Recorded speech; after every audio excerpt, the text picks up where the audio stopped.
Wahyu Astabrata. Berlatar belakang sejarah Kesultanan Mataram, menggetarkan, mendebarkan, menggelorakan semangat, cinta, dan perjuangan umat manusia yang ingin menyibak misteri kehidupan ini.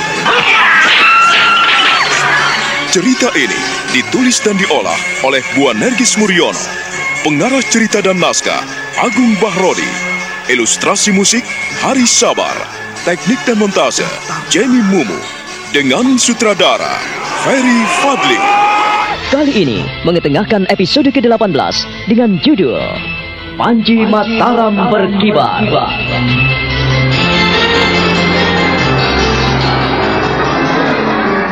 Seiring fajar merekah, maka peperangan antara orang-orang Wiro Saban dan orang-orang Mataram terjadi. Masing-masing menunjukkan kekuatannya. Darah berceceran di mana-mana. Bau anyir dan amis pun menyebar seiring hembusan angin kemarau yang menerpa kencang.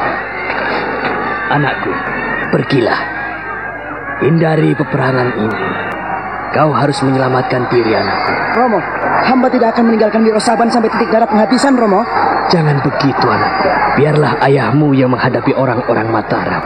Selamatkanlah dirimu. Kalau sampai kau tidak bisa menyelamatkan diri, lalu siapa yang bisa melanjutkan kedudukan di Wiro Saban ini?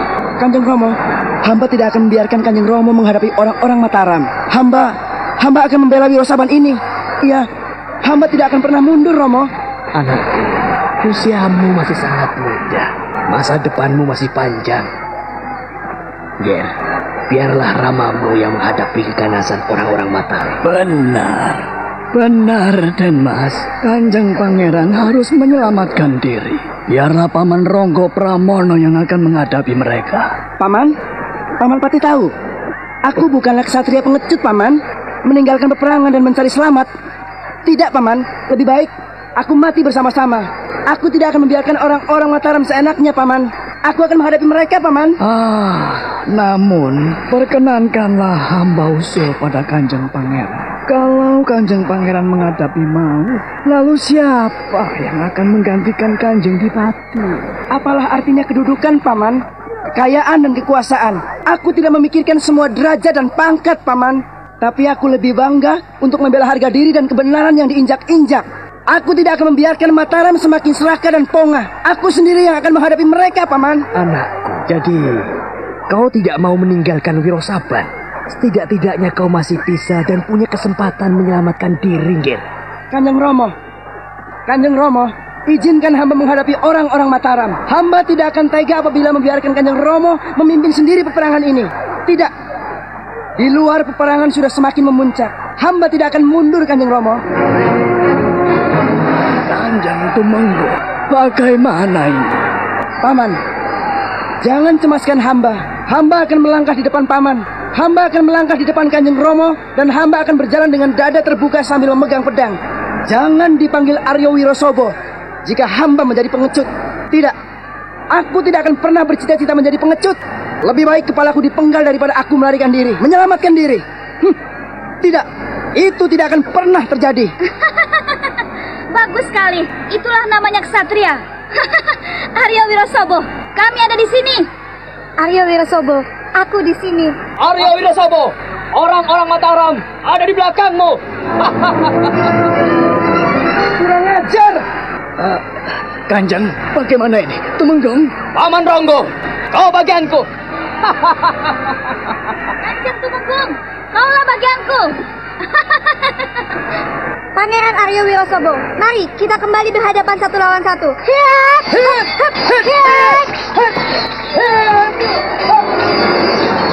Tumenggung Wirosobo terkejut saat Wulan melompat dan menghadangnya. Demikian pula dengan Ronggo Pramono. Pepatih Wiro Saban itu dengan terengginas melompat ke sana kemari bagaikan terbang.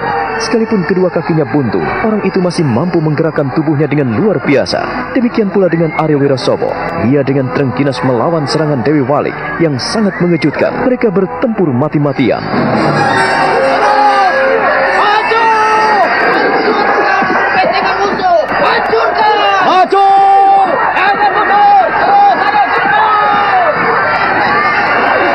Jadi kaulah yang memimpin peperangan ini, Senopati Wirosaba, ayo hadapi kami orang-orang Mataram. Nampaknya kau makin serakah, Paman Suropati. Usiamu makin tua, tetapi kau makin bongkah. Aku sendiri yang akan memenggal kepalamu. Senopati, kita sama-sama memimpin peperangan ini. Sekalipun aku sudah tua, ayolah kita tunjukkan kekuatan masing-masing. Baik.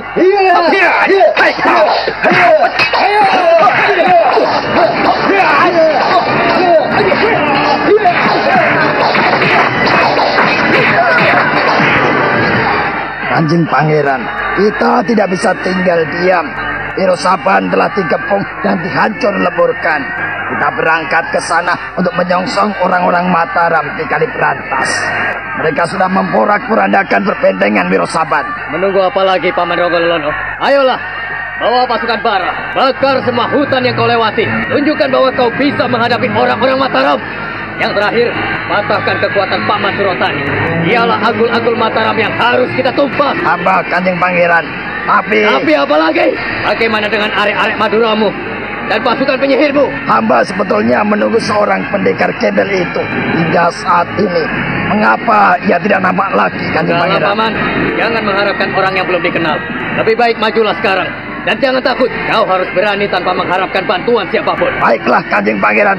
Hamba berangkat. Hamba memimpin 3.000 pasukan. Bagus. Aku akan menyusulmu, Paman. Saudara-saudara, kita berangkat. Ayo.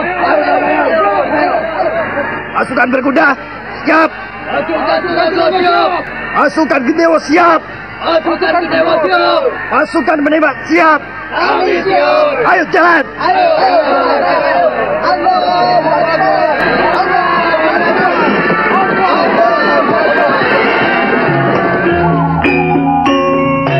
Kanjeng Tumenggung, orang-orang Surabaya datang kemari. Aku yang akan menghadapi, dan kau sendiri. Susunlah barisan di Andokowono, jangan sampai ketahuan. Hamba Kanjeng Tumenggung Sepuh. Berapa prajurit yang mereka kerahkan? Kurang lebih ada 3.000 orang prajurit. Hamba akan menyongsong mereka. Tidak. Kau lebih baik menusuk dari belakang. Akulah yang akan menyongsong mereka. Jangan khawatir. Aku bertanggung jawab sepenuhnya atas orang-orang itu. Mereka tidak akan bisa berkutik. Percayalah. Tapi Kanjeng Tumenggung, mereka terdiri dari para penyihir, arek-arek Madura yang kondang itu. Baiklah. Aku akan menghadapi bala tentara penyihir itu. Jangan khawatir. Lekaslah susun pasukan di Andokowono. Hamba Kanjeng Tumenggung. Mereka tidak akan pernah mampu melawan kita untuk memasuki benteng Wirosaban. Kita harus mengerahkan tenaga. Persiapkan cangkul, lenggis, alat pencokel lainnya untuk menggangsir. Pasukan Gendewo harus menjadi pengawal pendobrakan ini. Baik, kita kerjakan sekarang. Menerima mandat dari Tumenggung Martoloyo, maka Tumenggung Anom Singoranu segera mengerahkan prajurit-prajuritnya. Laskar yang dipimpinnya itu segera menyusup ke hutan Andokowono. Ia bertugas untuk menyongsong pasukan dari Surabaya yang diperbantukan oleh Pangeran Pekik membantu Tumenggung Wirosobo.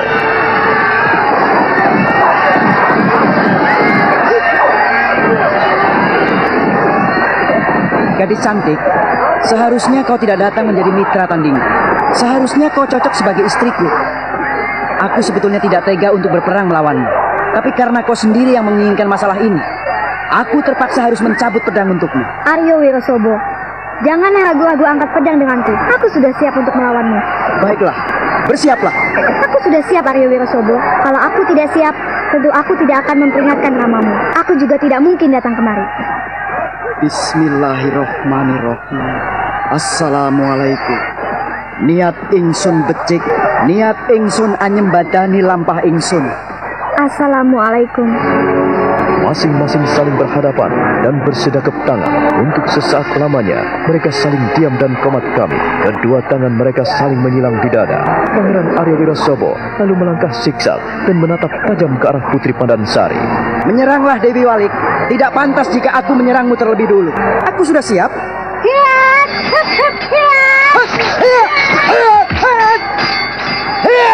Paman Ronggo Pramono, lebih baik kau menyerah. Jangan mentang-mentang kau masih muda. Sekalipun kedua kakiku buntung, tapi jangan remehkan orang tua seperti aku, alap-alap. Paman, bukan maksudku tidak berlaku hormat kepadamu. Tetapi karena kau telah mendengarkan peringatanku, aku minta kau mengerti. Iya, sebagai seorang prajurit sudah sewajarnya kau menjalankan tugas dan perintah atasanmu. Tapi kau seharusnya tahu, tidak pantas kau menentangku dan membujukku, bahkan mendesakku seperti itu. Gayamu seperti merayu perempuan. Paman Ronggo Pramono, maafkanlah aku bila aku harus mencabut pedangku. Ronggo Pramono tidak pernah takut pada pedang, tombak dan panah. Ronggo Pramono juga tidak takut pada bedil. Majulah anak muda, majulah.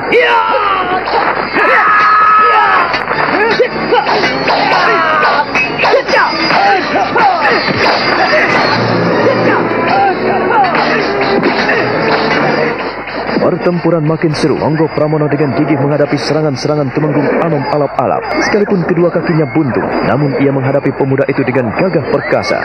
Ia menghindar ke sana kemari, melompat-lompat indah dengan kedua tangannya yang luar biasa. Ia pun berjumpalitan karena Tumenggung Wirasobo sangat ampuh. Dewi Maut, kuakui kau memang luar biasa. Aku sekalipun sudah tua, tapi tidak akan pernah menyerah kepadamu. Paman Wirasobo, jikalau kau tidak mau menyerah, terpaksa aku melakukan kekerasan. Untuk kesekian kali peringatanku tidak kau dengar. Maafkan aku bila aku menentangmu. Janganlah ragu-ragu. Aku telah mencium sengatmu, Dewi Maut. Ayo, sengatlah aku, biar kurasakan bisamu.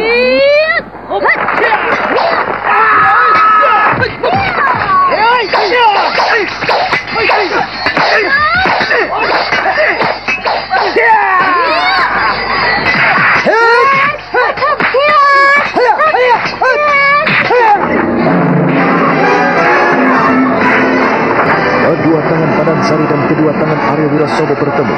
Jikalau dapat dilihat dengan mata telanjang, maka nampaklah pijaran api yang disebabkan oleh benturan, hempasan, dan tamparan kedua tangan itu. Kedua tangan yang saling bertemu itu mengepul, mengeluarkan asap. Dewi Walik, ayolah bangkit. Kau kaget jika aku mampu melontarkan tubuhmu? Terus terang Dewi Walik, jika aku mau membunuhmu, aku bisa. Tapi, apakah kita tidak bisa saling bersahabat? Mengapa kita harus diperalat dalam peperangan ini? Jangan sombong, Arya Wirasobo.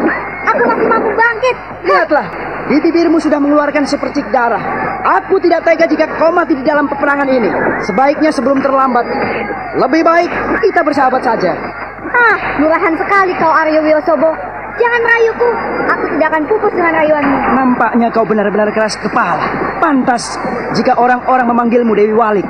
Ya, karena hatimu terbalik, kau tidak mau mendengarkan peringatanku. Arya Wirasobo, jangan sombong kau. Ayo, majulah.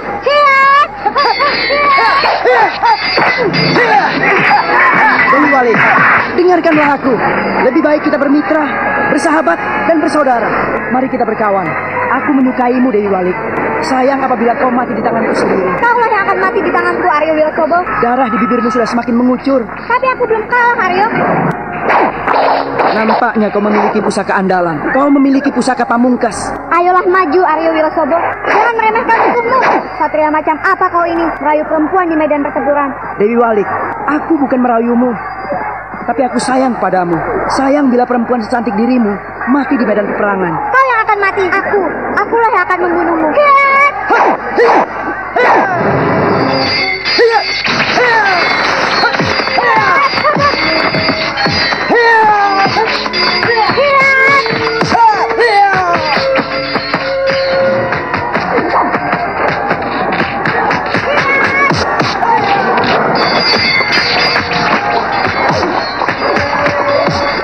Arya Wirasobo terkejut sekali sebab ketika Putri Pandansari seperti menari, selendang deringin yang ada di tangannya mematuk-matuk bagaikan ular berbisa, terus mengejar dan mencecar.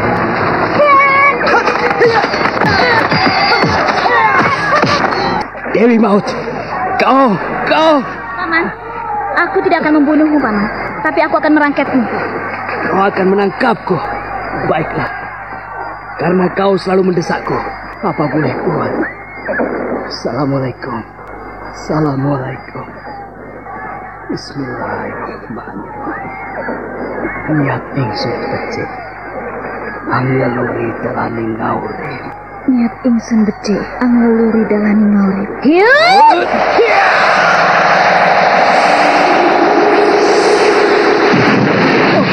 Tumenggung Wirasaba terkejut ketika tangannya merasa tersengat dan badannya terpental. Sebaliknya, Wulan masih berdiri tegak sambil tersenyum dingin dan melangkah menghampirinya. Paman, lebih baik kau menyerah. Ulurkan kedua tanganmu, biar aku merangketmu. Bibirmu mengeluarkan darah, mulutmu pun berbuih. Menyerahlah, Paman. Aku tidak akan membunuhmu sebelum menghadapkanmu di hadapan Kanjeng Sinuwun. Dewi Maut, ya, sebagai seorang prajurit sejati, aku mengakui keampuhanmu. Tapi Wirasaba tidak akan pernah menyerah di tangan perempuan sepertimu. Paman, perkenankan aku menunjukkan kelembutanku kepadamu, Paman. Aku berjanji pada Dewata Agung, aku tidak akan pernah membunuhmu. Aku hanya ingin menangkapmu, Paman, karena engkau tidak mau mengakui kekuasaan Mataram. Dewi Maut, aku tidak akan pernah menyerahkan diri. Jika kau ingin membunuhku, penggalah kepalaku. Baik, ayo, penggalah. Kau seorang prajurit perempuan sejati. Ayo, tunjukkanlah kesejatianmu. Aku tidak akan menyakitimu, Paman. Ulurkanlah tanganmu. Ulurkanlah, Paman. Tidak. Aku tidak akan menyerahkan diri kepadamu.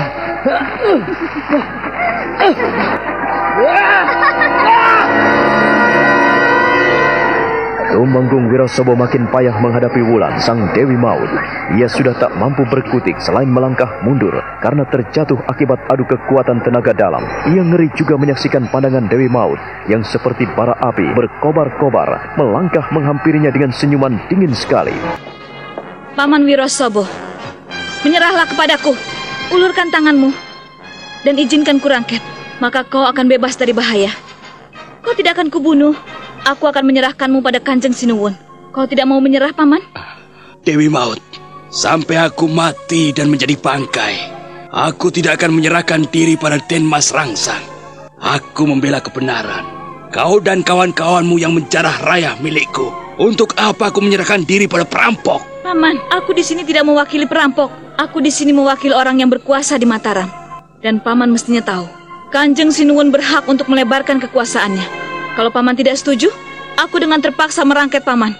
Dan aku yakin Pangeran Aryo maupun Paman Ronggo Pramono akan menyerah. Dewi Maut, kata-katamu benar-benar penuh ancaman. Namun siapapun tidak bisa kau samakan dengan aku. Wirasaba memiliki watak dan pendirian yang tegas. Tidak pelin-pelan dan licik seperti Kapulungan. Aku tidak akan menyerah. Terima kasih, Paman. Sekarang bersiaplah. Aku akan menangkapmu.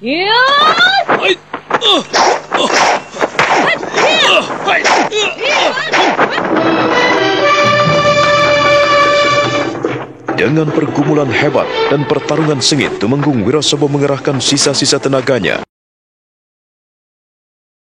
yang berusaha untuk menangkapnya hidup-hidup.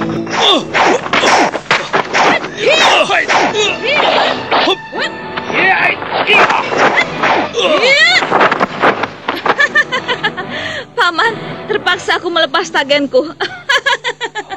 Paman, stagenku ini terbuat dari kain biasa, namun aku akan berusaha menggunakannya dengan baik.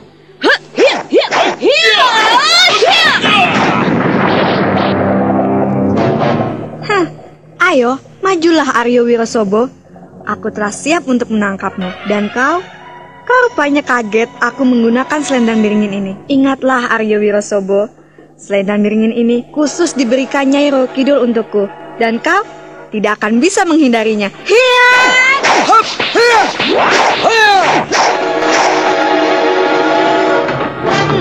Aryo Wirasaba, lucu sekali gerakan-gerakanmu. Kau heran melihat aku?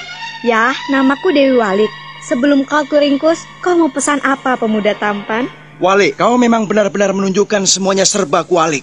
Berjungkir balik. Ya, barangkali kau ingin mengalahkan aku. Tapi aku tidak akan menyerah. Ya, kita akan bertarung sampai titik darah penghabisan. Bagus. Dan kau lihat ini kan? Patukan-patukan selendangku. Jangan mundur, Aryo Wirasaba.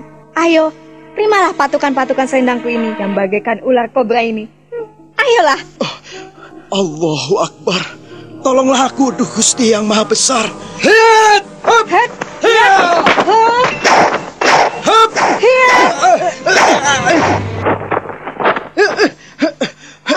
Aryo Wirosobo, Aryo Wirosobo.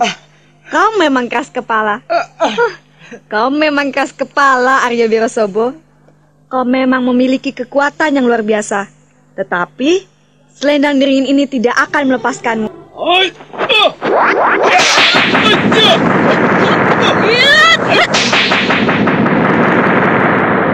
Pada waktu yang hampir bersamaan, Wulan berhasil melemparkan stagennya dan menjerat Tumenggung Wirosobo hingga lelaki tua itu digulung dan dibebat dengan stagen pula. Stagen yang terbuat dari sutra campak itu menggulung dan mengikat Tumenggung Wirosobo tak berkutik.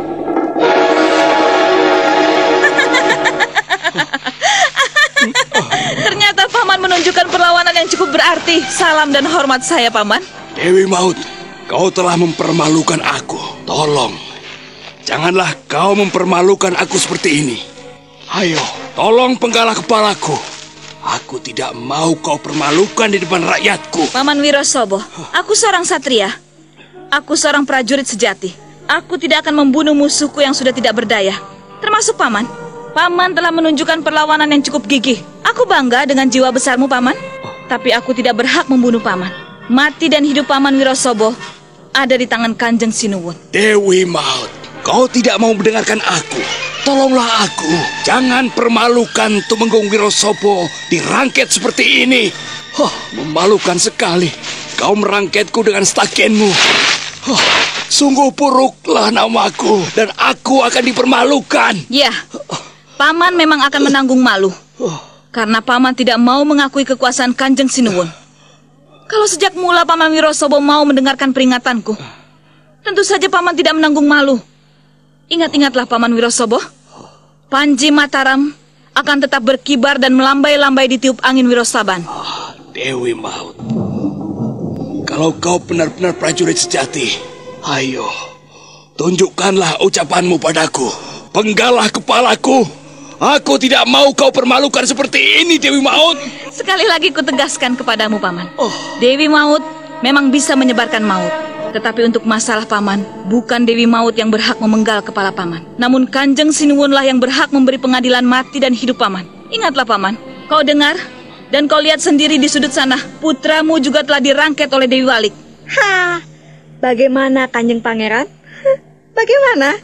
Kau, wajahmu seperti siluman, Dewi Walik. Dan kau membawa pusaka Nyai Roro Kidul.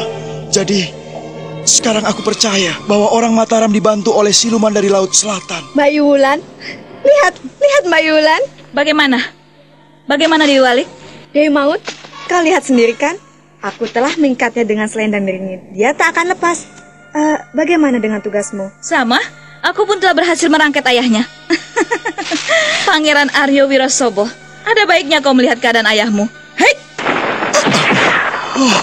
Dewi Walik, ayo, kita seret dia. Kita dekatkan dengan ayahnya. Kalian benar-benar makhluk siluman. Ya, kalian makhluk siluman.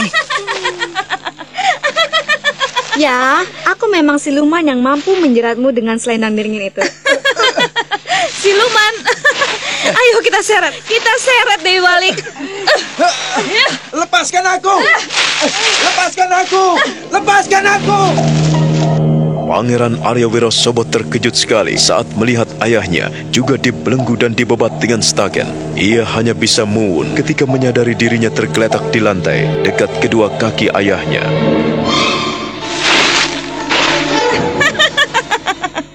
Jikalau selama ini kalian menikmati selimut hangat di istana ini, maka nikmatilah udara dingin di lantai istana ini. Ingat, prajurit-prajurit Mataram mengawasi kalian. Dan jangan coba-coba meloloskan diri. Kami bertanggung jawab atas keberadaan kalian. Mbak Yu, lebih baik kita membantu Paman Alap-Alap. Nampaknya ia belepotan menghadapi Paman Ronggo Pramono. Setelah Wulan dan Pandansari mampu mengikat Pangeran Aryo Wirosobo dan ayahnya, maka mereka menghampiri Tumenggung Anom Alap-Alap yang belepotan menghadapi Patih Ronggo Pramono. Satria Buntung itu mampu menggeliat ke sana kemari, menghindari serangan-serangannya, bahkan mampu menunjukkan serangan balik yang mengerikan.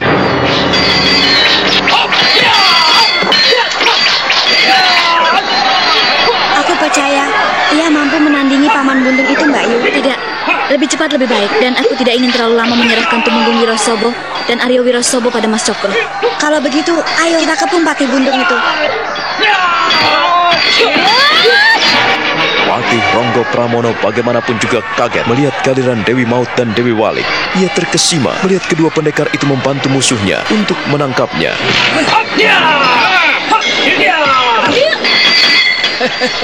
Pantang bagi seorang prajurit sejati untuk menyerang pada prajurit ingusan semacam kamu. Baiklah kalau begitu.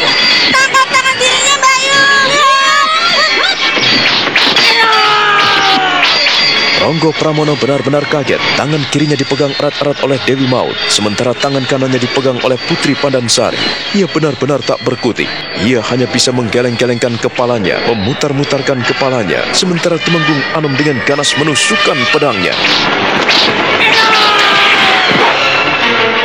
Kali ini alap-alap yang terkejut, sebab Patih Ronggo Pramono tidak mempan dengan tusukan pedangnya.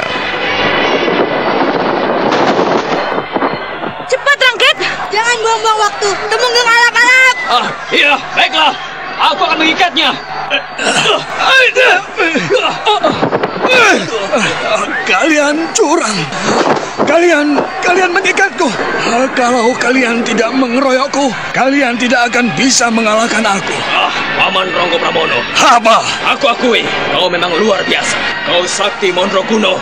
Tetapi orang yang sakti Mondrokuno, jika akal dan pikirannya dangkal, maka ia akan terjerat. Anak-anak muda, kalian tidak tahu apa artinya jati diri dan harga diri. Sekalipun kalian mengalahkan aku, tapi Ronggo Pramono ini tidak akan kalah dan tidak akan pernah kalah.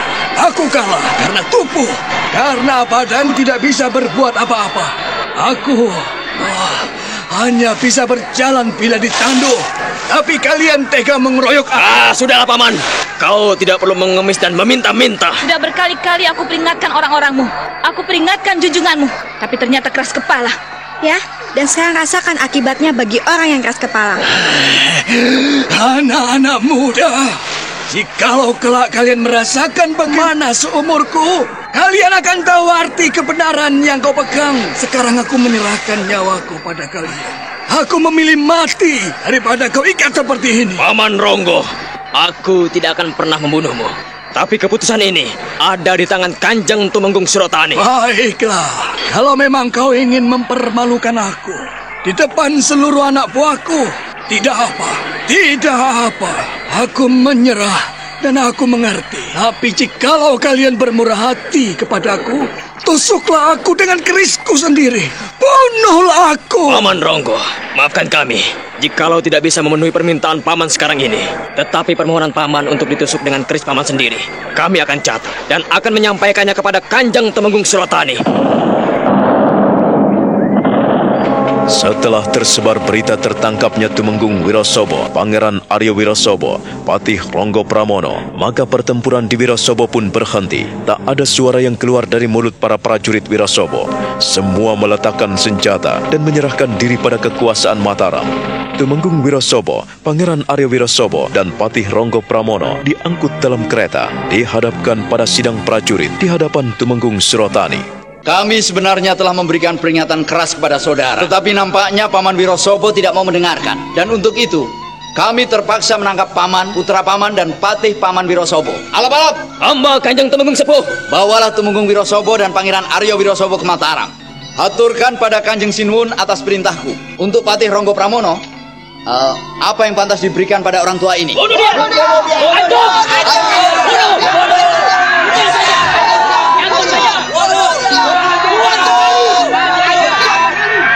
Paman Ronggo Pramono, aku sangat menghargaimu sebagai seorang prajurit sejati. Tapi sekarang, nyawamu ada di tanganku.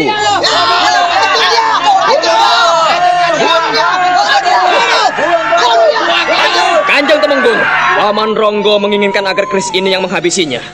Baik, aku sangat menghargai permintaanmu, Paman Ronggo Pramono. Saudara-saudara, prajurit-prajurit Mataram yang agung dan seluruh tawanan Wirosaban. Sebagai saksi, pada hari ini juga panji-panji Mataram berkibar di atas Wirosaban. Pimpinan kalian Tumenggung Wirosaban telah dirangket dengan Kemben Dewi Maut. Pangeran Aryo Wirosobo juga dirangket, diikat dengan selendang dringin. Dan agol-agol Wirosaban Paman Patih Ronggo Pramono hari ini minta mati di ujung kerisnya Kiai Rambut Geni.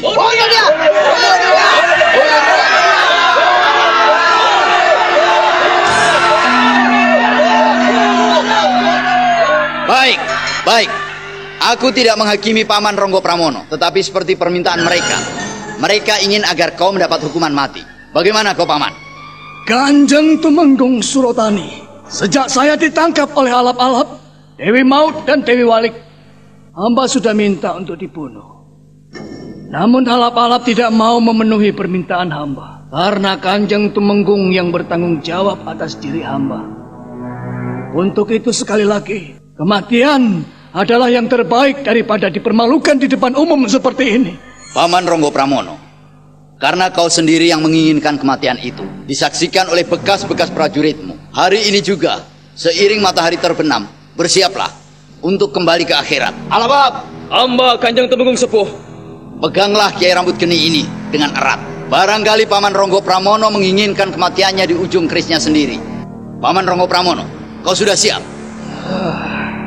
Tidak ada keinginan lain selain mati di pucuk senjatamu sendiri. Baiklah, karena kau diam, kuanggap kau setuju. Tumenggung alap-alap, lakukanlah. Hamba Kanjeng Tumenggung Sepuh, Paman Ronggo Pramono, maafkanlah saya. Hukum prajurit harus kulakukan. Dan seorang kesatria melakukan hukumnya di pucuk senjata. Aku bangga karena Paman Ronggo Pramono bersedia menjalani hukuman mati. Paman telah memberontak dan tidak mau mendengarkan peringatan kami. Assalamualaikum. La ilaha illallah. Bismillahirrahmanirrahim. Iya!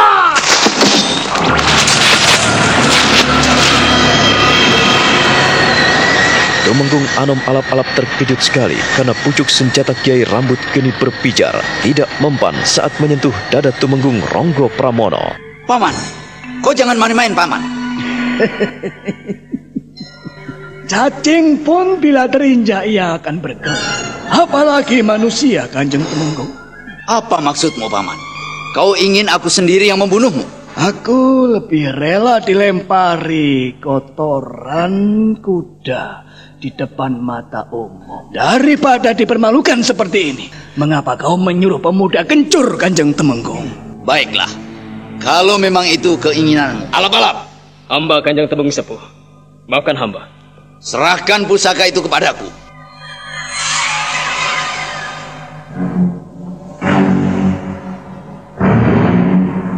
Tumenggung Surotani dengan tersenyum dingin menerima pusaka Kiai Rambut Geni, pusaka Patih Ronggo Pramono yang ternyata tidak mempan saat mencucuk dadanya. Wajah Tumenggung Surotani nampak memerah. Ia memperhatikan dari ujung kepala sampai pada kedua paha Ronggo Pramono yang buntung.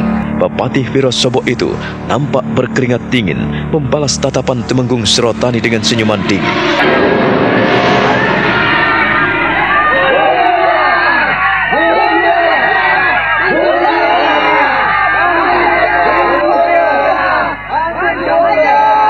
Paman Ronggo Pramono. Ya. Nampaknya kau ingin menunjukkan kesaktianmu di depan prajurit-prajurit Mataram. Baiklah, kalau kau ingin menunjukkan ilmu weduk Surotani bukanlah anak kecil. Kau nampaknya tidak mempan dengan pusaka. Baiklah, aku punya cara sendiri. Jadi kau rela kalau aku yang menusukmu? Kanjeng Tumenggung Surotani, Kanjeng Tumenggung adalah seorang panglima besar yang bisa dipercaya. Tetapi sayang Kanjeng Tumenggung tidak mau menghargai sedikit pun sesama panglima. Aku tidak rela apabila mati di tangan pengecut. Paman Ronggo Pramono, janganlah khawatir. Kiai Rambut Geni ada di tanganku. Bersiaplah untuk menuju ke akhirat. Maafkan aku jikalau terpaksa mengadilimu. Hukum perang membunuh atau dibunuh. Kami sudah memperingatkanmu, tapi kau tidak mendengarkan. Paman Ronggo Pramono, terimalah ini. Ya!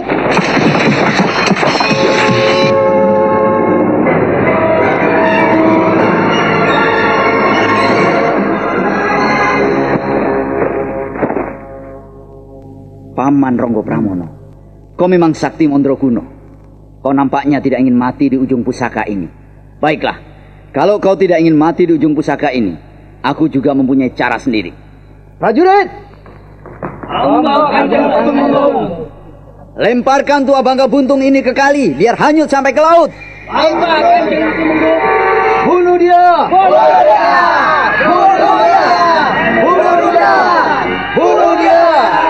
Bunuh dia! Terima kasih. Semuanya diam. Kali ini saudara-saudara tahu, orang seperti Ronggo Pramono ini tidak perlu dihormati. Hukuman yang terbaik untuknya adalah dibuang ke laut, biar dimakan ikan-ikan besar. Prajurit! Hamba Kanjeng Tumenggung. Seret dan ceburkan orang ini sekarang juga. Maka demikianlah Patih Ronggo Pramono diseret beberapa ekor kuda. Kemudian tubuhnya dicemplungkan ke kedung dan hanyut ke laut. Tubuhnya disongsong oleh ombak laut kidul yang nampak bergulung-gulung, mengamuk bagaikan naga yang menggeliat dan menggulung mangsanya. Sementara itu, prajurit-prajurit Surabaya di bawah pimpinan Ronggo Lelono sudah sampai ke Wirosobo. Mereka langsung membentengi Sungai Andoko. Sungai Andoko adalah terusan Sungai Brantas yang membatasi antara Mojokerto dan wilayah Sidoarjo.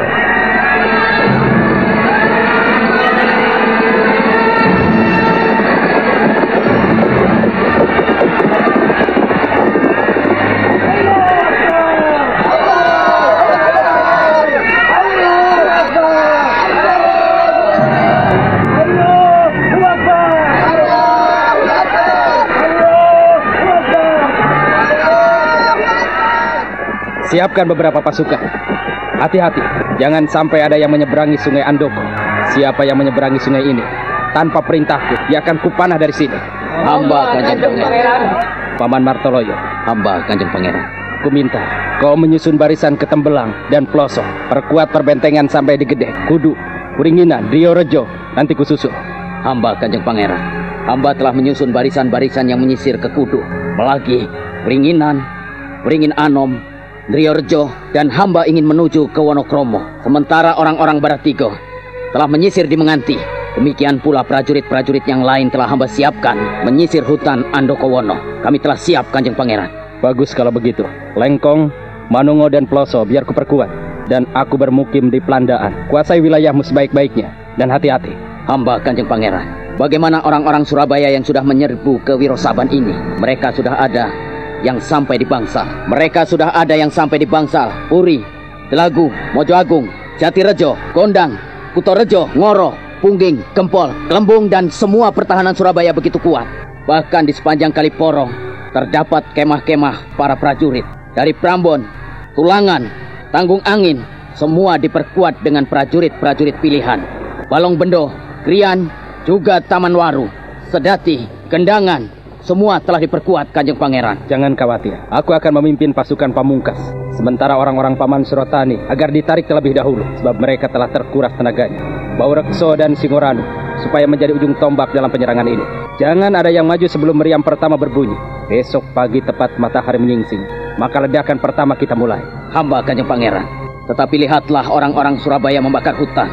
Tiap kali mereka melangkah, pasti diikuti kobaran api yang mengerikan. Tak perlu risau. Tak perlu kaget, itulah pasukan bara yang dipimpin oleh Ronggo Lelono. Dia berjalan memimpin ahli sihir dan are-are Madura. Untuk itu, kalian bersiaplah. Jangan sampai kalian kalah. Dan orang-orangmu, selamatkan dari orang-orang yang menguasai sihir dan bara. Ingat itu. Hamba Kanjeng Pangeran, hamba berangkat. Tumenggung Martoloyo langsung menyusuri Sungai Brantas menuju ke Gedek, Ringin Anom, Riorejo, dan Wonokromo. Mereka menempatkan pasukan di Kedamaian dan Meganti. Sementara itu, Wulan dan Putri Pandansari telah membawa Pangeran Aryo Wirosobo dan Tumenggung Wirosaban ke hadapan Sultan Agung Senopati Ingalogo Ngadurahman Anyokro Kusumo. Mereka ditempatkan di Ringin Kurung di alun-alun utara Istana Mataram. Terima kasih atas segala perjuanganmu, Wulan dan Nimas Pandansari. Dengan keberhasilanmu membekuk orang-orang Wirosaban, maka pemerintah menganugerahkan tanda jasa kepadamu. Aku ingin melihat sendiri bagaimana wajah Paman Wirosaban dan Pangeran Aryo. Hamba Kanjeng Sinuwun, mereka saat ini sedang menjalani hukuman PP di alun-alun utara di antara Waringin Kuruk. Oh, terima kasih Wulan. Aku sendiri akan melihat ke sana. Aku ingin melakukan tedak siten. Kang Mas Prabu, hukuman apa yang patut untuk kedua pembakang itu? Oh, aku ingin bertanya kepada mereka. Ayo kita temui mereka. Terima kasih. Terima kasih.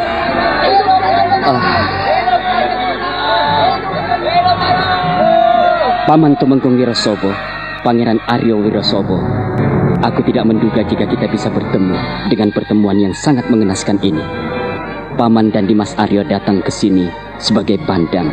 Dan Mataram tidak bisa memaafkan kalian karena kalian tidak mau mendengarkan peringatan kami. Apa yang Paman inginkan sebelum pemerintah Mataram menjatuhi hukuman kepada Paman? Den Mas Rangsang, daripada kau permalukan aku seperti ini, bunuhlah aku. Kami tidak mengharapkan apa-apa. Ayo. Jadi Paman rela mati dan tidak mau minta pengampunan dari Rangsang? Den Mas Rangsang, aku ini orang tua. Aku malu kau permalukan seperti ini.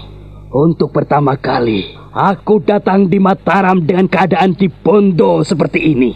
Kami bukan perampok. Kami bukan pencuri.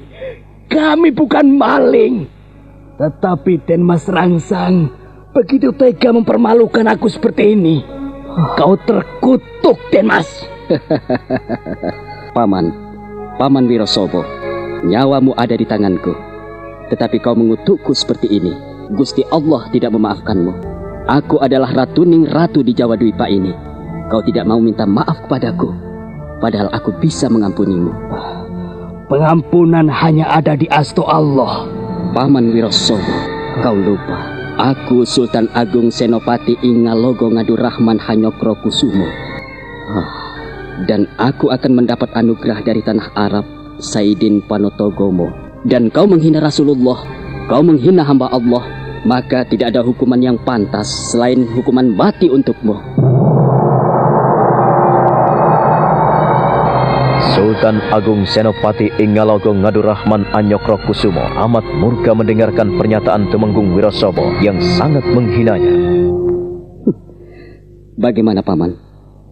Nampaknya Paman malu dan terlalu tinggi menjaga harga diri. Paman Wirosobo tidak menghiraukan keselamatan putranda dan tidak menghiraukan keselamatan diri sendiri. Ketahuilah bahwa Patih Ronggo Pramono telah diceburkan ke kali. Tubuhnya pasti sudah menjadi santapan ikan-ikan raksasa. Kau tidak mau minta ampun? Den Mas Rangsang, kau sombong sekali. Ketampananmu tidak menutupi wajahmu. Keberangasanmu seperti singa lapar. Paman Wirosobo, manunggaling kaulo Gusti. Titah ingsun, titah paduka Kang Moho Agung, saya mohon Paman mengerti. Sultan Agung tidak akan pernah membiarkan para pembangkang, termasuk Paman, yang tidak mau mendengarkan peringatanku. Den Mas Rangsang, pancunglah kepalaku. Jadi Paman Wirosobo benar-benar tidak mau minta ampun pada pemerintah Mataram? Aku tidak sudi minta ampun kepadamu, Den Mas. Aku tidak salah, tapi kaulah yang menjajah dan menginjak-injak harga diri Wirosobo. Kau tahu, Wirosobo bukanlah kapulungan, apalagi kau ingin menindas aku. Kau bermimpi.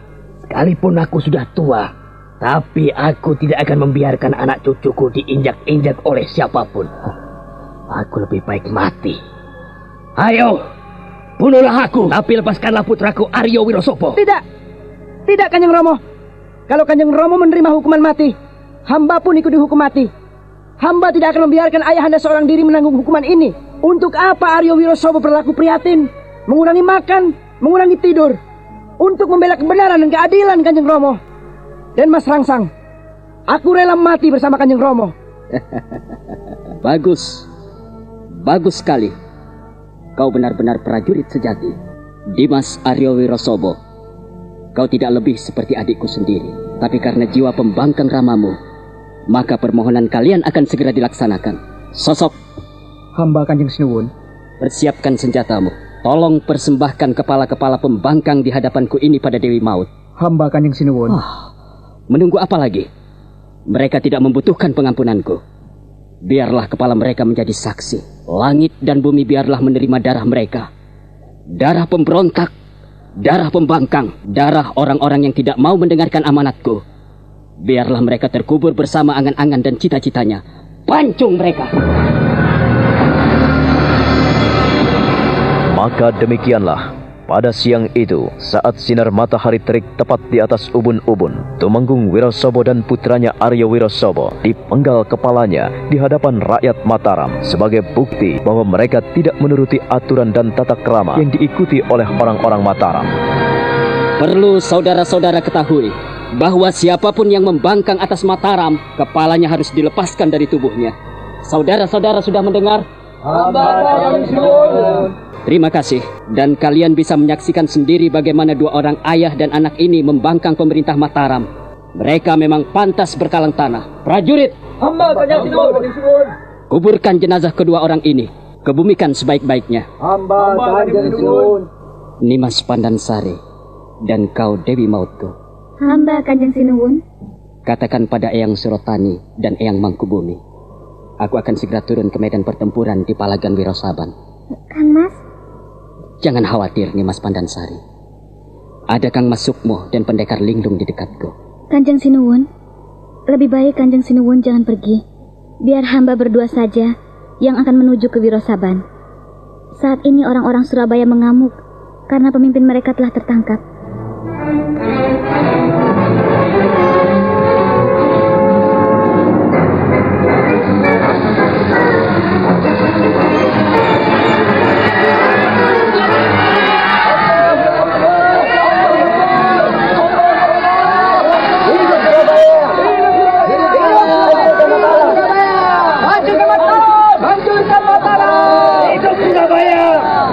Hidup Surabaya!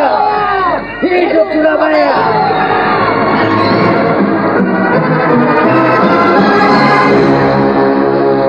Aku tidak akan membiarkan orang-orang Mataram semakin murka dan serakah. Aku akan menghentikan mereka. Paman Ronggololono, orang-orang Mataram makin biadab. Tumenggung Wirosobo dan putranya telah dihukum mati. Apa? Kanjeng Tumenggung dan putranya telah dihukum pancung di alun-alun utara di depan istana Mataram. Hah? Aku tidak akan membiarkan orang-orang Mataram semakin serakah. Biadab. Aku akan maju dan aku akan menggolok mereka. Lalu, siapa yang membunuh Paman Patih Ronggo Pramono? Paman Ronggololono, menurut berita dari para telik sandi, yang membunuh Paman Patih Ronggo Pramono adalah Tumenggung Surotani. Aku berjanji, aku bersumpah pada langit dan bumi. Aku sendiri yang akan menggolok Tumenggung Surotani. Akan kupenggal kepalanya biar menggelinding dan akan kuceburkan di Sungai Berantas. Dengarkan, wahai seluruh anak buahku dan prajurit-prajurit Surabaya. Aku sendiri yang akan menggelindingkan kepala Surotani. Hidup Surabaya! Hidup Surabaya!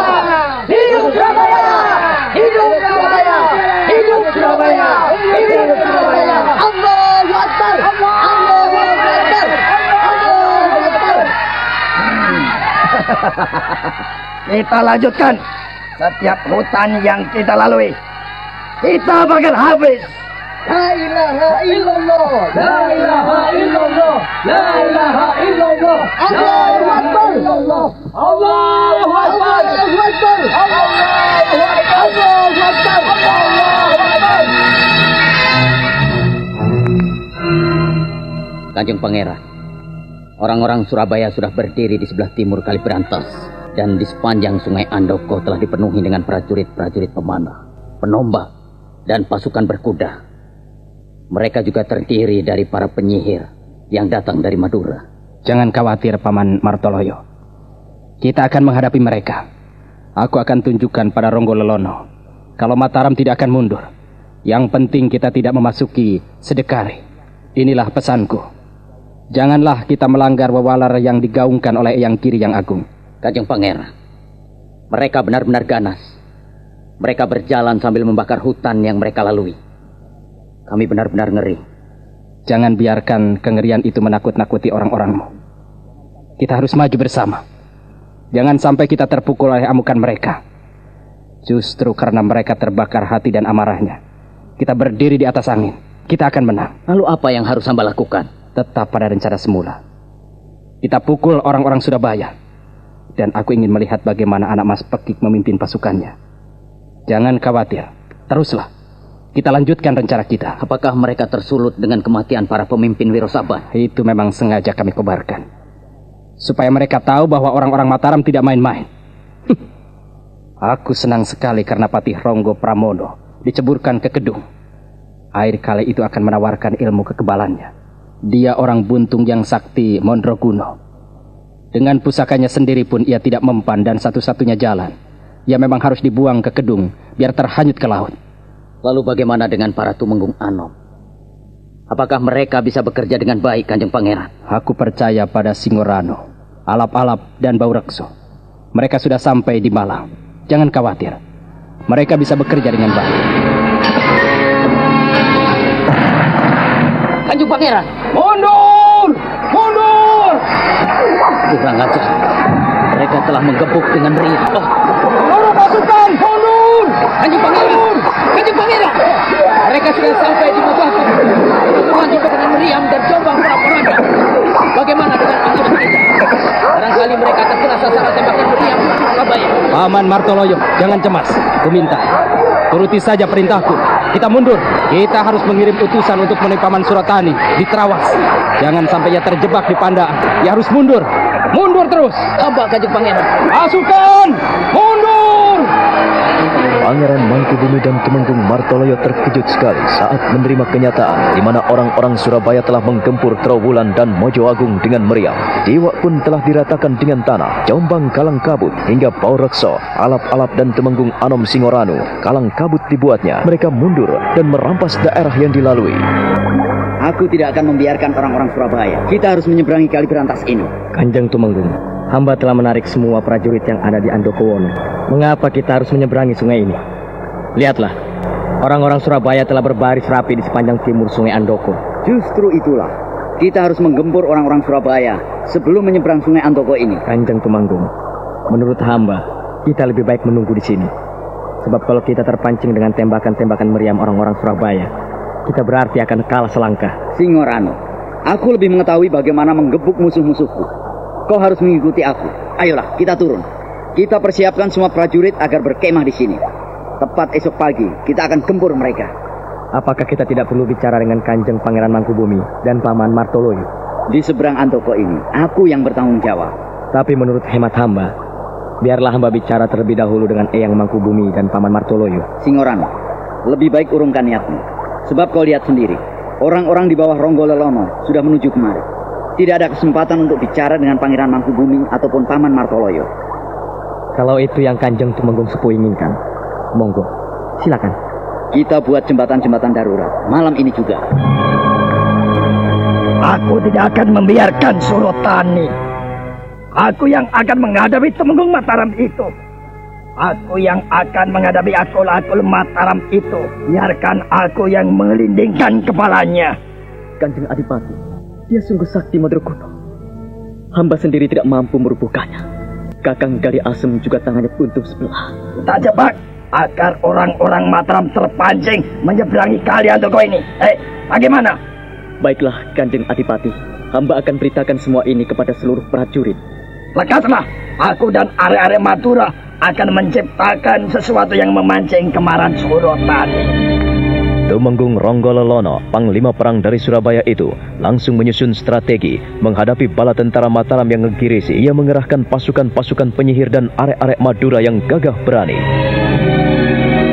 Sementara itu, Wulan dan Dewi Walik serta Alap-Alap berada di suatu pos di sudut kota Mojo Agung. Mereka bersiaga penuh atas kejutan yang dilakukan oleh orang-orang Surabaya dan sekutunya. Ini Mas Wulan, aku belum mengucapkan terima kasih kepadamu atas segala bantuanmu. Kau cukup mumpuni, Alap-Alap. Kau hebat dan luar biasa.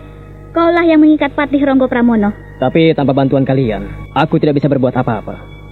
Aku juga berterima kasih kepadamu, Dewi Walik. Semoga ini langkah awal dari perjuangan kita, Alap-Alap. Kalian pendekar-pendekar muda yang sangat mengagumkan di depan mataku. Kau sendiri, kalau mengamuk seperti singa? Iya, kau seorang wira yang luar biasa, Alap-Alap. Kau terlalu memuji dan menyanjung ke Wulan. Wulan, sang Dewi Maut, kau benar-benar mengagumkan dengan olah kanuragan dan ilmu kesaktianmu. Ternyata orang-orang Wiresobo tidak ada yang berkutik di hadapanmu. Tepat fajar menyingsing, kita diminta untuk menyeberang sungai Andoko, menyusuri kali berantas ini. Apakah ini tidak keliru? Singoranu sebetulnya tidak setuju dengan pendapat Eyang Surotani. Tapi apa boleh buat, dia yang menjadi panglima besar memimpin pasukan kita menuju ke Jawa Timur ini. Nah, untuk itu, kita tidak boleh membantah Dewi Maut. Aku khawatir, sebab tidak semua pasukan bersatu. Kita terdiri dari 6 pos yang berpencar. Kalau orang-orang Paman Ronggo Lelono menggebuk kemari, dan prajurit-prajurit Mataram menerjang dan menyeberang Sungai Andoko, sama halnya bunuh diri. Sungai Andoko akan menjadi lautan darah. Apakah kau tidak bisa mencegahnya? Mengatasi ribuan prajurit Arab-Arab? Kau sendiri sebagai seorang pemimpin, tentunya sudah tahu kan? Untuk strategi perang, tindakan Eyang Surotani sudah tepat. Dia tidak mau menyia-nyiakan kesempatan. Dia akan menggunakan waktu yang ada. Kalau ini jebakan, kita bisa celaka. Mati dan hidup bagi seorang prajurit adalah pertaruhan. Seperti kita bermain dakon. Kalau kita tidak terambil, juga kita yang mengambil. Nah, inilah yang terjadi. Kalau kita mampu merampas harta dan perbendaharaan 10 bagian saja, sama dengan mendapatkan 100 bagian, musuh akan menderita banyak kerugian. Tapi aku tetap cemas. Sebetulnya aku kurang sependapat dengan tindakan Eyang Surotani. Apa yang dilakukan Alap-Alap, Dewi Maut dan Dewi Wali ternyata tidak luput dari perhatian Adipati Pekik yang mempelajari gerak-gerik orang Mataram. Sekalipun ia dikelilingi oleh prajurit-prajurit pengawal pribadinya, namun ia tidak luput memperhatikan perempuan-perempuan cantik yang bermunculan dari pihak Mataram. Siapa kedua perempuan cantik itu? Nampaknya pendekar-pendekar muda yang mumpuni. Dari mana mereka datang, Bagaskoro? Hamba Kanjeng Pangeran. Mereka adalah orang-orang kepercayaan Penembahan yang sekarang ini mendukung gerakan Sultan Agung. Dan Mas Rangsang nampaknya lebih maju dari langkahku. Dia ternyata mengerahkan pasukan perempuan. Luar biasa, luar biasa. Kita pun bisa melakukannya, Kanjeng Pangeran. Ini masalah kecil. Bagaskoro, hamba Kanjeng Pangeran. Tolong kau amati dan kau awasi kedua perempuan itu. Aku memilih yang lebih kecil itu. Dia nampak cantik, gesit, dan cerdas. Sekalipun kemampuannya bisa dihitung. Maksud Kanjeng Pangeran? Tidak ada salahnya apabila kerusuhan ini kujembatani dengan mengambil salah satu dari mereka. Selidiki mereka. Siapa perempuan cantik itu? Gadis muda yang masih memberikan peluang untukku. Kanjeng Pangeran, apakah itu tidak menyalahi aturan? Kurasa tidak. Saat orang-orang Sukadana mengambil simpati Panembahan Nyokrowati maupun pada Senopati, mereka sering melakukan perkawinan untuk meluruskan dan melincinkan persahabatan. Kanjeng Pangeran tidak takut kalau dikatakan pengecut? Apa katamu, Bagaskoro? Kanjeng Pangeran tidak malu dikatakan pengecut? Ini salah satu politik perang. Aku sebetulnya tidak menyukai peperangan ini. Kita rugi besar, Bagaskoro. Gresik rata dengan tanah. Renong dan Lumajang tidak bisa diharapkan lagi pajaknya. Apalagi di Pasuruan. Pasuruan telah jatuh ke tangan Mataram. Lihatlah, panji-panji Mataram telah dikibarkan begitu tinggi dan diagung-agungkan. Tapi mereka terpaksa, Kanjeng Pangeran. Terpaksa atau tidak? Aku tidak mau tahu. Yang jelas sekarang, perhatikan gadis itu. Kanjeng Pangeran benar-benar berminat? Perhatikan yang lebih ramping dan gemulai. Namun matanya yang cemerlang itu, dia seperti singa betina. Jangan-jangan. Baiklah, Kanjeng Pangeran. Saya akan menanyakan pada anak buah hamba. Saudara-saudara, apakah ada yang tahu siapa kedua pendekar perempuan yang ada di tengah-tengah laskar Mataram itu? Hamba Tuan Panglima. Oh, kau Gelaga Biru? Tolong jelaskan kepada kami, siapa perempuan muda itu? Siapa mereka? Tuan Panglima, yang lebih tinggi besar itu dan cantik, Trengginas dan Sakti Mandraguna. Dia dikenal dengan Dewi Maut. Dia bekas kepercayaan Pangeran Joyorogo yang dibuang ke Nusa Kambangan. Dan yang lebih muda, yang cantik jelita dan cemerlang, dia adalah Dewi Walik. Dewi Walik? Benar, Panglima. Dewi Walik nama sebenarnya adalah Putri Gedaton, Den Ajeng Putri Pandansari, adik kandung Sultan Agung. Bagaskoro terbelalak mendengarkan keterangan Gelagah Biru. Ia menggeleng-gelengkan kepala, lalu ia mengangguk-angguk memperhatikan perwira Pasuruan yang telah membantunya. Gelagah Biru, jangan berdusta padaku. Kau tidak main-main? Kepala hamba menjadi taruhannya. Bagus kalau begitu. Terima kasih atas keteranganmu.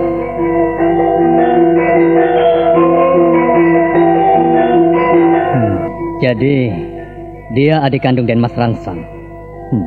Tapi saat aku datang ke sana, rambutnya tergerai panjang dan indah. Mengapa ia mau menyamar mengenakan pakaian laki-laki seperti itu?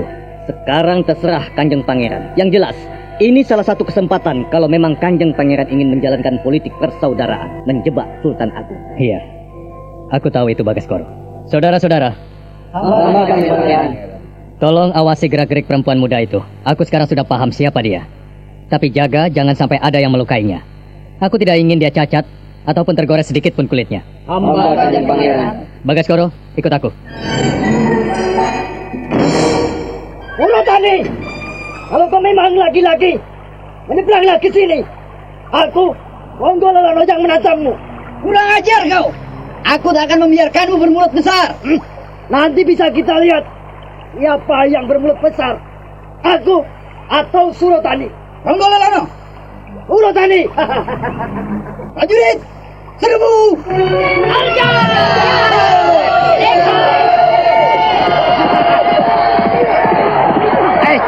Pasukan, maju! Orang-orang Mataram, jangan biarkan mereka tersisa. Ayo serbu!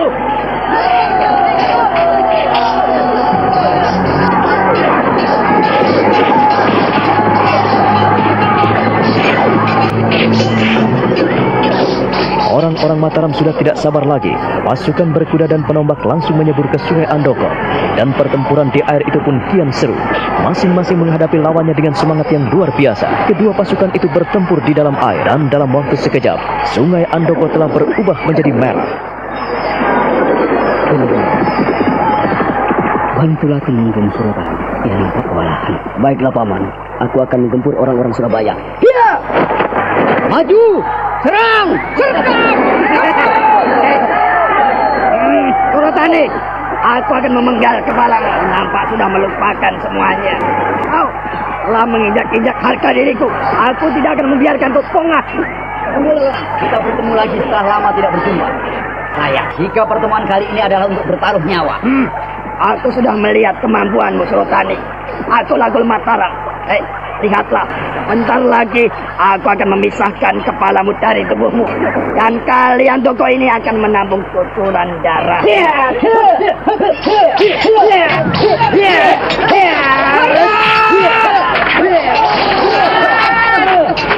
Kurang ajar. Orang-orang Surabaya memang benar-benar ganas. Mereka tidak gentar menghadapi orang-orang Mataram. Sungai Andoko berubah menjadi merah dan kepala banyak yang jatuh dan terpisah dari tubuhnya. Temenggung Surotani dikeroyok oleh orang-orang Surabaya. Sekalipun ia dibantu oleh Geni Ronggo dan Panji Wirobumi, namun mereka tidak habis pikir melihat keganasan orang-orang Surabaya.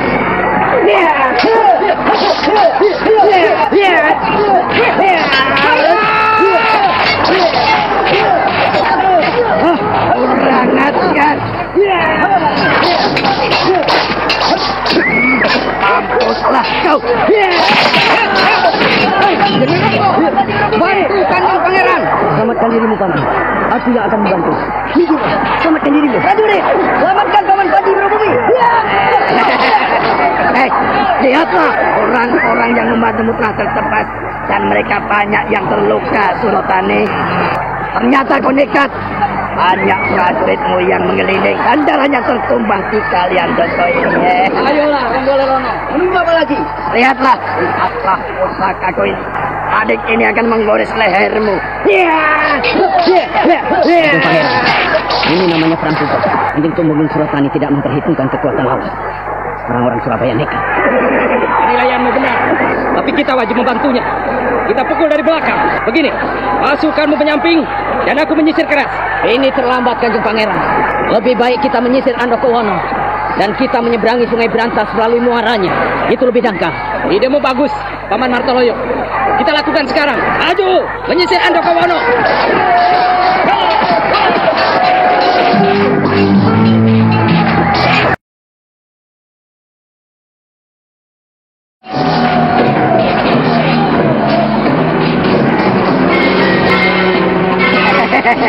Bagaimana Surotani? Nampaknya kau memang memiliki ilmu weduk yang mumpuni. Tapi jangan merasa.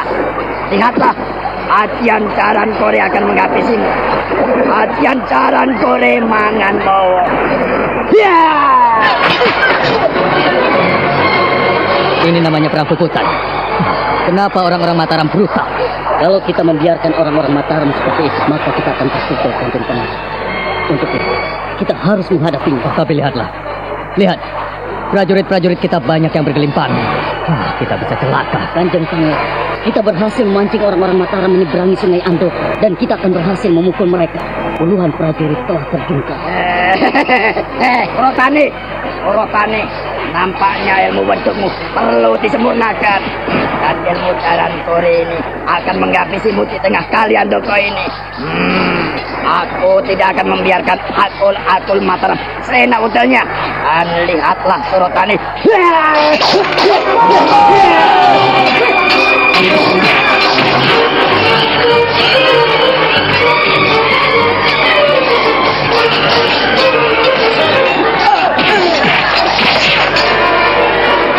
Sungguh tidak terduga, setelah Ronggo Lolono mengeluarkan ajian Jaran Kore, maka puluhan prajurit pengikutnya menggempur dan menerjang Tumenggung Surotani. Dan pada saat itu pula, tubuh Tumenggung Surotani bagaikan Abimanyu yang dihujani anak panah. Ombak melesat di jantungnya, keris menancap di lehernya, dan beberapa mesiu telah menembus kepalanya.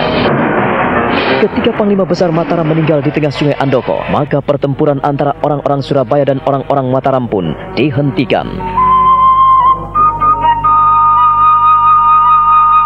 Paman Martoloyo, pengamatanmu cerdas, pengamatanmu sungguh jelek. Kini Paman Surotani menjadi tumbal pertarungan puputan ini. Tapi hamba tidak akan mundur. Kita tidak boleh mundur, Pangeran. Sekali lagi kita harus menggempur orang-orang Surabaya dan perencanaan yang lebih baik lagi. Para prajurit harus kita suruh membuat jembatan-jembatan batang bambu untuk menyeberangi Sungai Brantas.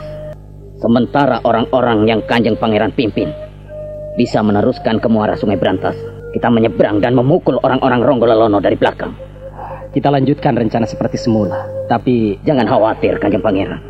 Hamba telah menyuruh seorang prajurit menyampaikan berita duka ini pada Kanjeng Sinuwun. Tetapi yang jelas, hamba telah mengutus prajurit untuk menemui janda almarhum Kanjeng Tumenggung Surotani. Secepat ini kejadiannya. Iya. Kita bertahan. Kita mundur sambil merampas. Para sekutu Surabaya pasti bersorak-sorai melihat kematian besar-besaran. Ribuan prajurit kita telah menjadi mayat. Orang-orang Surabaya juga telah kehilangan besar, Kanjeng Pangeran. Iya, ribuan prajurit Surabaya juga mati. Prajurit-prajurit Surabaya lebih sedikit dibandingkan dengan prajurit-prajurit kita. Kita masih bisa mempersenjatai rakyat kita. Jumlah penduduk kita jauh lebih besar dibandingkan orang-orang Surabaya. Baiklah. Kita masih punya pasukan-pasukan cadangan. Biarlah Baurekso dan alap-alap memancing amarah mereka. Sementara kita tetap menjalankan rencana semula. Merampas perbekalan mereka. Aku segera menyeberang. Memutar untuk mengebuk dari belakang. Kau tetap bertahan di sini. Sebelum aku membunyikan meriam 3 kali dari seberang. Kau jangan maju. Hamba Kanjeng Pangeran. Ya. Kita panggil dulu mereka untuk berkumpul di sini.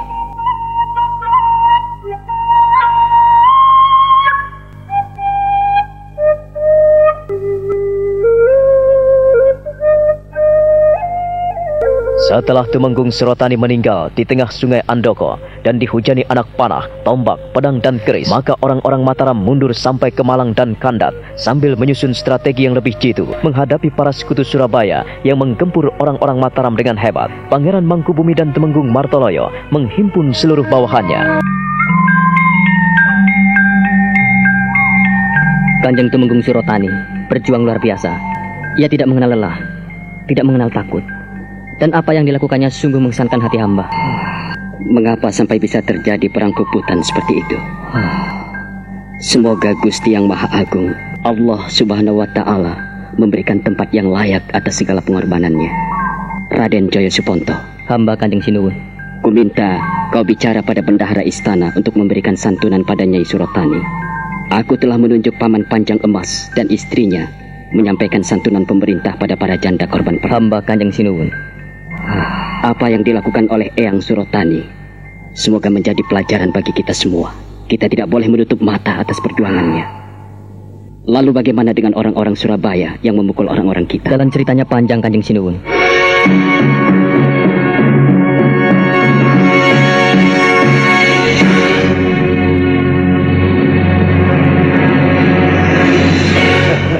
Kita mesti hancurkan Wirosobo karena Dimas Ronggo Pramono dan Tumenggung Wirosaban putranya juga dirangket. Kita harus membuat kejutan bagi orang-orang Mataram. Iya, kita kepung orang Mataram dan kita duduki Wirosobo.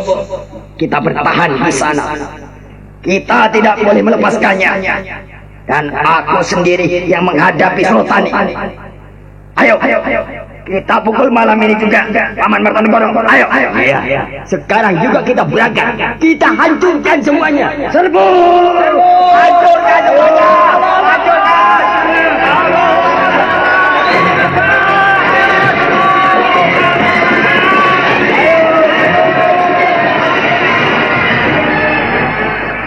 Yang Surotani, kita harus membuat jembatan-jembatan darurat. Setelah itu, kita harus menyeberang Sungai Brantas ini. Kalau tidak, kita akan kalah. Ngapain? Usulmu itu bagus sekali. Ya. Kita harus membuat banyak jembatan darurat. Lekas perintahkan pada semua prajurit. hamba Kanjeng Temenggung. Apakah ini tidak salah, Paman? Kanjeng Pangeran, kalau kita tidak menyeberangi Sungai Berantas ini, maka kita tidak bisa memukul orang-orang Surabaya. Lihatlah, mereka membakar hutan dan menghujani daerah Wirosobo dengan peluru meriam. Kita harus cegah mereka dan kita tunjukkan kalau kita lebih mampu. Tapi kalau kita menyeberang dan belum sampai, dan mereka menjatuhkan meriam-meriamnya, kita lebih repot karena harus bertarung di atas air. Kita tidak boleh khawatir, Kanjeng Pangeran. Kita lakukan sekarang juga. Maka demikianlah, kami membangun jembatan-jembatan darurat untuk menghadapi orang-orang Surabaya. Akan tetapi, kita baru melangkah tepat di tepi sungai. Orang-orang Surabaya memukul mundur kita. Pertempuran di atas air. Hamba Kanjeng Sultan. Sungai Andoko berubah menjadi darah. Mayat berkelimpangan dan mengambang di sana-sini. Ribuan orang-orang kita terbunuh. Demikian pula sebaliknya. Menurut perhitungan Amba, 40.000 prajurit kita tewas dan 10.000 prajurit Surabaya jadi mayat. Innalillahi wa inna ilaihi raji'un. Menurut keterangan yang hamba dapat, Paman Martoloyo dan Eyang Mangkubumi tidak akan mundur. Mereka akan melakukan gebrakan-gebrakan esok hari. Tapi Eyang Surotani telah tiada. Mengapa mereka mesti nekat? Kalau begitu, aku harus segera pergi ke Jawa Timur. Kanjeng Sinuwun. Kang Mas Sukmo, kita tidak bisa membiarkan orang-orang tua kita bertempur sendiri. Kita harus turun. Kita harus ke Wirosobo. Wirosobo diduduki oleh orang-orang Surabaya. Kita harus mengalahkan mereka. Jadi, Kanjeng Sinuwun ingin pergi ke Surabaya? Tidak. Aku hanya ingin ke Wirosobo dan ingin tahu sejauh mana yang dilakukan oleh orang-orangku. Ya, hamba Kanjeng Sinuwun. Sultan Agung Senopati Ingalogo Ngadurahman Anyokrokusumo tidak sabar lagi. Ia berpacu dengan kudanya disertai oleh Aji Sukmo. Mereka menuju ke Wirosobo dan 3.000 prajurit mengikutinya. Sementara itu, Pangeran Mangkubumi dan Temenggung Martoloyo menyusun strategi peperangan. Di tepi Kali Brantas telah menjadi kuburan massal. Ribuan rakyat bertumpuk-tumpuk di sana, menimbulkan bau anyir, amis, dan tidak sedap. Kita telah kehilangan banyak prajurit, Paman Martoloyo. Ternyata rencanaku jauh lebih baik dibanding dengan gagasan Eyang Surotani. Hamba Kanjeng Pangeran, begini saja. Hamba akan memperkuat di sini agar orang-orang Surabaya tidak curiga dengan gerakan-gerakan Kanjeng Pangeran. Sementara Kanjeng Pangeran tetap menjalankan rencana seperti semula. Sedikit berjalan berputar, lalu menyeberanglah dari muara Sungai Berantas. Kanjeng Pangeran memukul dari belakang, dan hamba akan memukul dari depan. Iya, kita lakukan sekarang juga.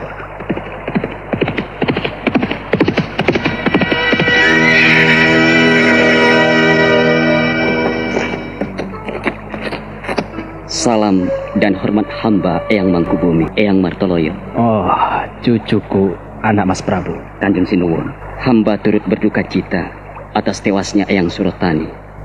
Hamba minta jenazah Eyang Surotani dibawa ke Mataram. Hamba telah menyuruh para prajurit merawat jenazah beliau. Jangan khawatir, Angger Prabu.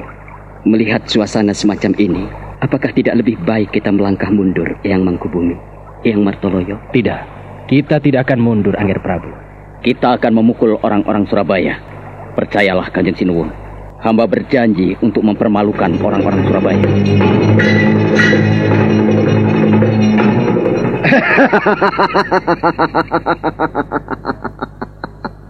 Kita berhasil mengebuk orang-orang Mataram, Kanjeng Pangeran. Aku senang sekali bisa memukul orang-orang Mataram dan bisa menghentikan peperangan karena panglima besar mereka tewas.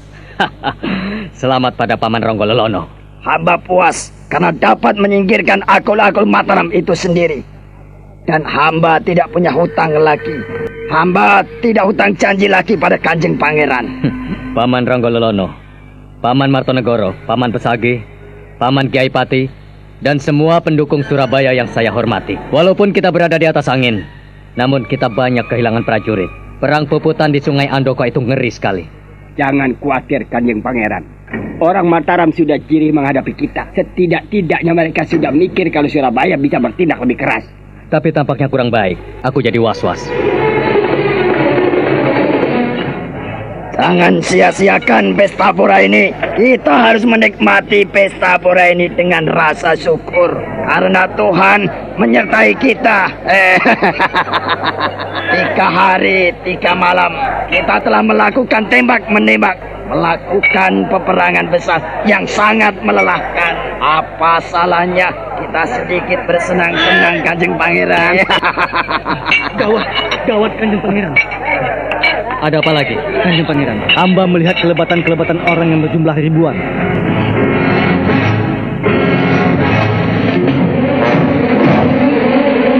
Pesta pora orang-orang Surabaya mendadak berubah menjadi ketegangan. Suasana menjadi hening dan sunyi. Tak seorang pun yang berbicara. Kebanyakan para prajurit telah mabuk dan terkapar di sembarang tempat. Pangeran Pekik gusar menerima kehadiran Bagaskoro yang mendadak.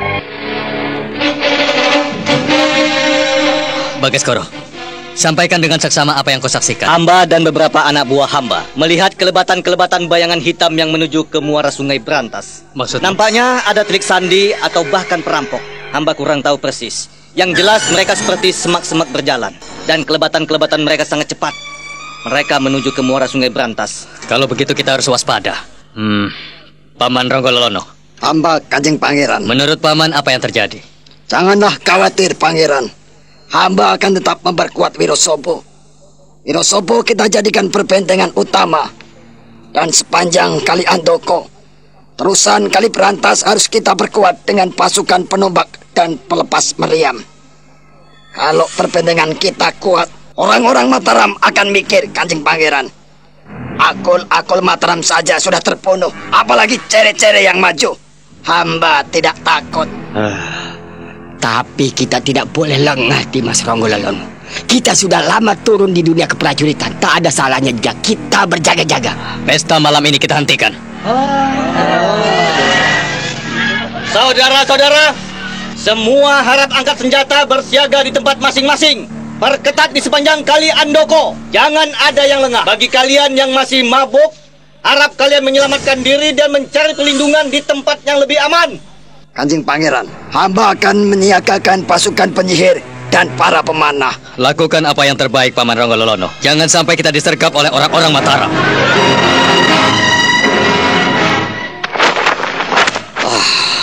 Nampaknya mereka punya barisan yang luar biasa. Mas Cokro, kita tidak bisa membiarkan masalah ini. Hamba harus turun tangan. Menunggu apa lagi, Kang Mas? Lakukanlah apa yang terbaik. Nampaknya orang-orang Surabaya memiliki agul-agul yang mumpuni.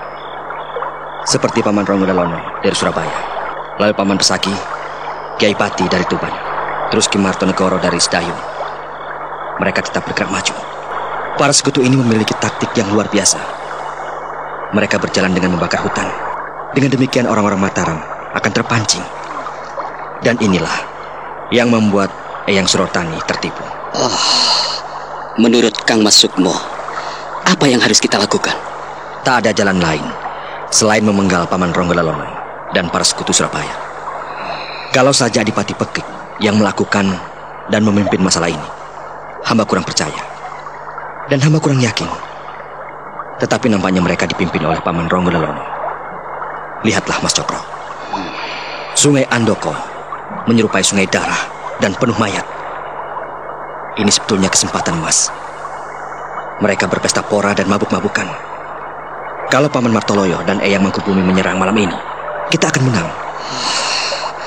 Tetapi kita tidak boleh menyalahi aturan perang, Kang Mas. Iya, kita menunggu dini hari. Hamba sendiri akan melihat siapa sebetulnya ada di balik semua ini. Jangan-jangan pendekar gembel itu juga turut menghadapi kita. Maksudmu Pangeran Gembel Sikolo Cokro? Iya. Dia berjanji untuk berpialang dan menjegal setiap langkah kita. Lihatlah. Pesta pora mereka telah diakhiri. Mereka banyak yang mabuk. Ini keuntungan untuk kita. Besok pagi mereka harus kita gebuk. Lalu bagaimana dengan orang-orang kita yang mundur sampai ke Kendat di Kadipaten Malang? Dalam waktu yang bersamaan, Tumenggung Anom Alap-Alap bisa menggebuk Pati Ronggo Tohjiwo. Dan Mataram bisa menduduki Malang dengan gampang. Semuanya sudah kita kepung. Nah, sekarang yang penting adalah bagaimana kita menundukkan Wirosobo yang menjadi benteng utama orang-orang Surabaya. Kadipaten Wirosobo yang sekarang kita kenal dengan Mojokerto. Di sanalah orang-orang Surabaya menunjukkan kekuatan dan perbentengan yang luar biasa di bawah kepemimpinan Adipati Ronggololono, Sukmo dan Sultan Agung. Dan memperhatikan bagaimana sampai Tumenggung Surotani mengalami kegagalan.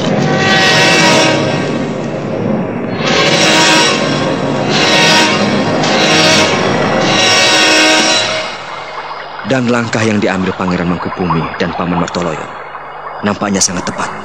Mereka bisa membantu menutup jalan ke Delta Brantas. Dan dari sana ke daerah ujung timur Jawa. Prajurit-prajurit kita seharusnya melakukan aksi-aksi perampokan dan perampasan sampai depan tembok-tembok pertahanan Surabaya. Ini kalau kita bisa lakukan, maka kita akan berada di atas angin. Sebab orang-orang Surabaya memiliki tembok-tembok pertahanan yang cukup strategis. Kita harus menyingkirkan itu dulu. Kalau begitu, aku tidak salah bila menunjuk Paman Martoloyo untuk memimpin semua ini. Mudah-mudahan Eyang Martoyo lebih jeli melihat musuh-musuhnya. Begini Mas Cokro, Alap-Alap, Wulan, Pandansari, dan Baurekso harus bisa menundukkan Malang. Kita gebuk Malang untuk perbentengan kita sendiri. Malang bisa kita duduki dan kita jadikan pos pertahanan. Dan Pasuruan telah ada di pihak kita. Dengan demikian kita sudah mengepung wilayah Sedekari. Kita tidak perlu membunuh lawan. Kita rugi kalau membunuh lawan lebih banyak. Lebih baik kita merangkul mereka. Kita menghindari pembunuhan besar-besaran dan pembantaian seperti yang ada di Sungai Andoko ini. Aku senang mendengar nasihatmu, Kang Mesukmu. Sayang kita terlambat. Eyang Surotani tergesa-gesa. Ya, kemarahan orang-orang Surabaya nampaknya terpancing oleh tindakan Eyang Surotani menceburkan Patih Ronggo Pramono ke dalam sungai. Lagi pula orang-orang Surabaya juga telah terpancing atas hukuman mati Tumenggung Wirosobo dan putranya. Sekarang kita memiliki waktu yang sempit. Malam ini juga Wulan dan Pandansari harus sudah mengingatkan Tumenggung Ronggo Tohjiwo di Malang. Jadi tepat fajar menyingsing. Kalau mereka tidak mengibarkan panji-panji Mataram, maka kita gebuk dengan perang. Hoi! Siapa yang ada di situ? Kalian mengintipku? Hoi! Siapa?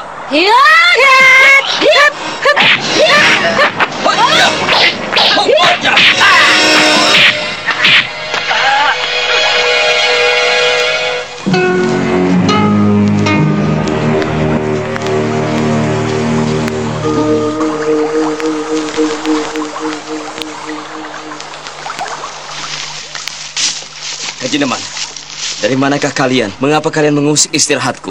Ada apa dan mengapa kalian mengganggu tidurku? Paman Ronggo Tohjiwo, bersiaplah. Esok pagi tepat waktu fajar menyingsing, Malang akan hangus dan diratakan dengan tanah.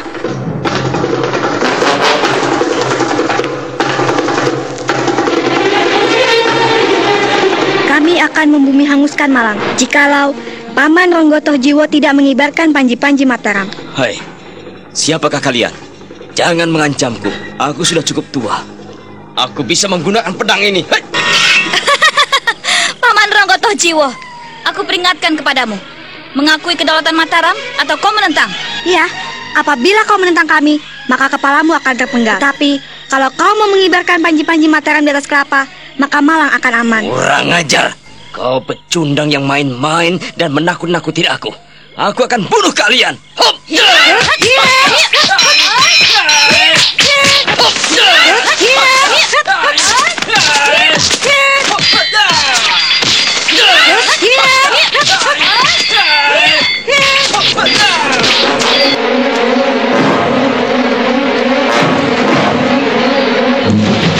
Tumenggung Ronggo Tohjiwo benar-benar penasaran melihat dua orang yang memiliki kemampuan luar biasa. Gerakan kedua orang musuhnya itu nampak lincah dan gesit, melompat-lompat, melenting-lenting, menghindari sabatan pedangnya yang amat dahsyat.